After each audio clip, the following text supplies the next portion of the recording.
आणि आता घेणार आहोत विविध क्षेत्रातील महत्त्वाच्या बातम्यांचा वेगवान आढावा टॉप 9च्या माध्यमातून। सुरुवातीला मोठ्या राजकीय बातम्या। आशीर्वाद दिला नाही तर खात्यामधून 1500 रुपये परत घेणार। अमरावतीमध्ये आमदार रवी राणा यांचं वक्तव्य। मुख्यमंत्री लाडकी बहीण योजनेच्या प्रमाणपत्र वितरण सोहळ्यामध्ये वक्तव्य, तर वक्तव्य गमतीनं केल्याचं राणा यांच्याकडून स्पष्टीकरण।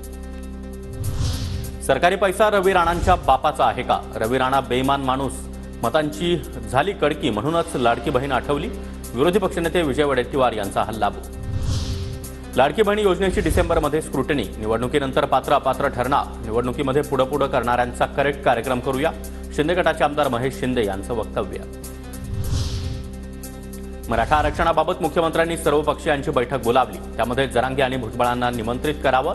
विरोधी पक्ष म्हणून आम्ही हजर राहू। शरद पवार यांची मराठा आरक्षणाबाबत प्रतिक्रिया।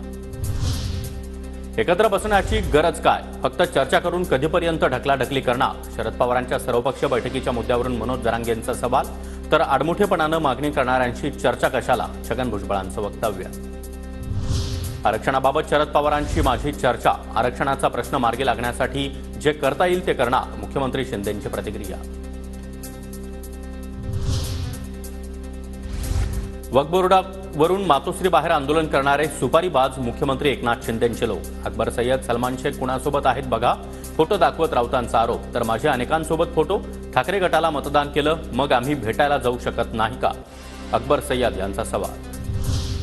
सुपारी गँग वर्षा बंगल्यावर आणि मंत्रालयाच्या 6व्या मजल्यावर बसली आहे। भाडोत्री आणून आमचा तमाशा करतात, आम्ही देखील तुमचा तमाशा करू। संजय राऊतांचा इशारा।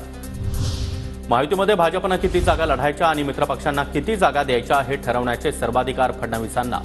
काल कोर कमिटीच्या बैठकीमध्ये निर्णय, सूत्रांची माहिती।